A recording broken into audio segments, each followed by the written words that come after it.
Саламатсыздарбы? Бекмамбет Осмонов атындагы Жалал Абад мамлекеттик университетинин Жалал Абад коллежинин педагогика жана социалдык иштер бөлүмүнүн педагогика предмети боюнча окутуучусу Айдарова Нуржамал Акжоловна. Сабагыбыздын темасы окутуунун принциптери жана мыйзам ченемдүүлүктөрү. Сабактын максаты окутуу процессиндеги окутуунун максатын билет, окутуу процессиндеги окутуунун принциптерин жана мыйзам ченемдүүлүктөрүн аныктайт, окутуунун принциптерин айырмалап мүнөздөмө берет.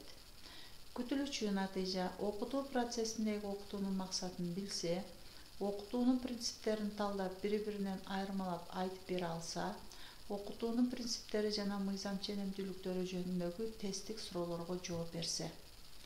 Окутуу процессинин максаты моралдык жана дене тарбиясы жагынан таза жаш муундарды улуттук жана бүткүл дүйнөлүк маданияттын негизинде калыптандыруу, коомдук жана өндүрүштүк талаптарга ылайык билим берүү, илимий, саясий, экономикалык жана укуктук баалуулуктарды туура калыптандыруу, жаңы муундарды демократиялык башкарууга активдүү катышууга тарбиялоо, жаратылыш, коом, техника, маданият жөнүндө тийиштүү деңгээлде системалуу билим алууну камсыз кылуу, окуучулардын кызыкчылыктарын, жөндөмдүүлүктөрүн, ой жүгүртүүлөрүн, көңүл коюуларын, элестетүүлөрүн, эске сактоолорун, сезик туюуларын, таанып билүүчүлүк жана практикалык билгичтиктерин калыптандыруу, өнүктүрүү, окуучуларды дүйнөгө илимий көз карашын, ыймандуулук, эстетикалык, укуктук, экологиялык жана башка сапаттарын калыптандыруу, үзгүлтүксүз билим алуу шартында окуучулардын өз алдынча билим алуу жөндөмдүүлүктөрүн,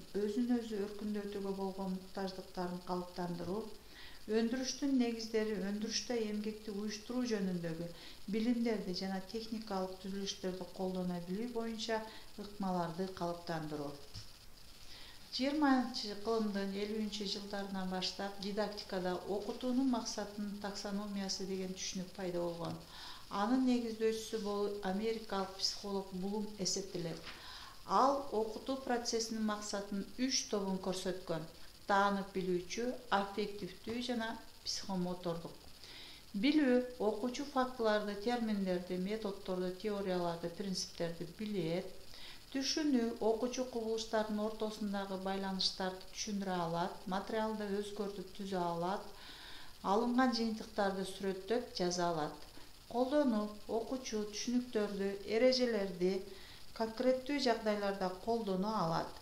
Анализ — окуучу байкалбаган божомолдорду таба алат, ой жүгүртүүнүн логикасын өздөштүрөт. Синтез — окуучу сочинение жазат, план боюнча эксперимент өткөрөт, ар кандай предметтерден алган билимдерин пайдаланып, конкреттүү проблеманы чечет. Дидактикада окуучулардын билимдерди өздөштүрүүнүн 3 деңгээли белгиленген: билимдерди белгилүү жагдайларда колдонуу, билимдерди анча тааныш эмес жагдайларда колдонуу, билимдерди белгисиз гана жаңы жагдайларда колдонуу. Булар дагы окутуунун максатын аныктоого өз таасирин тийгизет. Окутуунун максатын аныктоодо айрым бир предметтер боюнча билимдердин системасын, элементтерин өздөштүрүүгө коюлуучу жалпы талаптарды иштеп чыгуу өзгөчө мааниге ээ. Мисалы, табигый билимдердин системасы фактылардан, түшүнүктөрдөн, закондордон, теориялардан, практикалык колдонуулардан, изилдөө методдорунан турат. Ал эми аларды толук өздөштүрүүгө аныкталган талаптар коюлат. Мисалы, окуучу түшүнүктү толук өздөштүрүү үчүн төмөнкүлөрдү билүүгө тийиш: түшүнүктүн мазмуну, предметтин же кубулуштун маңыздуу белгилеринин жыйындысы, түшүнүктүн көлөмү, түшүнүк камтыган предметтердин же кубулуштардын саны, түшүнүктөрдүн өз ара байланышы, түшүнүктөрдүн жалпы теги жана алардын түрдүк өзгөчөлүктөрү. Эгерде окутуу процесси табигый кубулуштарды үйрөтүүгө багытталса, анда ал процесстин максаты төмөнкү элементтерди камтууга тийиш: берилген кубулуштун аныктамасын берүү, берилген кубулуштун байкап билүүгө мүмкүн болгон сырткы белгилерин көрсөтүү, кубулуштун жүрүү механизмин пайда болуу шарттарын түшүндүрүү, кубулушту сандык жактан мүнөздөөгүчү чоңдуктарды киргизүү, кубулуштун жаратылыштагы байкалышын жана турмуштагы колдонулушун ачып көрсөтүү, кубулуштун тескери аракеттери болсо, алардын маанисин түшүндүрүү, алдын алуунун жолдорун көрсөтүү. Окутуу процессинин мазмунун аныктоонун принциптери төмөнкүлөр. Окутуу процессинин мазмуну тандалгандан кийинки маселе аны түзүп чыгуу. Окутуу процессинин мазмунун иштеп чыгууда төмөнкү илимий принциптер колдонулат. Гумандуулук жалпы адамзатка тиешелүү болгон баалуулуктардын негизинде ар бир окуучуга эркин өнүгүүгө шарт түзүү. Илимилүүлүк окутуу процессинин мазмунун илимдин жетишкендиктеринин негизинде социалдык жана маданий прогресске ылайыкташтыруу. Билим мазмуну тиешелүү илимге негизделип, анын мазмуну, изилдөө методун адекваттуу чагылдырылышы керек. Удаалаштык ар бир кийинке берилүүчү материал мурунку материал менен байланышып, аны толуктап турушу.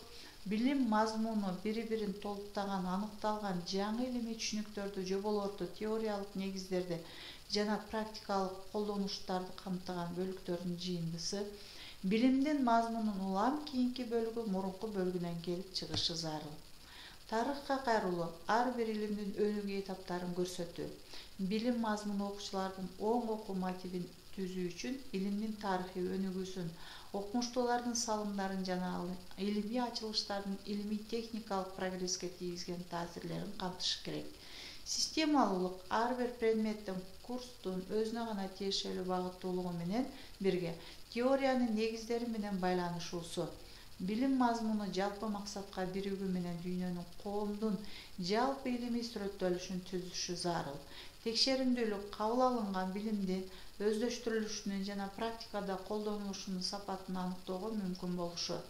Билим мазмунунун ар бир бөлүгүнүн негизги жоболору практика жүзүндө текшерилип, кабыл алынган билимдер системасынын билгичтикке көндүмгө айланышы билимдин толук берилишин түзөт.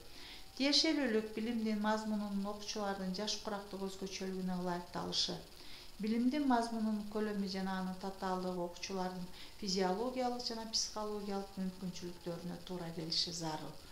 Жеткиримдүүлүк бул билим мазмунуна оптималдуу сандагы жаңы түшүнүктөрдүн, терминдердин киргизилиши зарыл. Сабагыбыздын максатына кайрылсак, окутуу процессинде окутуунун максатын билдик. Окутуу процессинде окутуунун принциптерин жана мыйзам ченемдүүлүктөрүн аныктадык. Окутуунун принциптерин айырмалап мүнөздөмө бердик. Үйгө берилүүчү тапшырма: окутуунун принциптерине таблица түзөбүз, кайтарым байланыш жасайбыз, тесттик суроолорго жооп беребиз, ал Абен порталы аркылуу жөнөтүлүнөт. Көңүл бурганыңыздар үчүн чоң рахмат.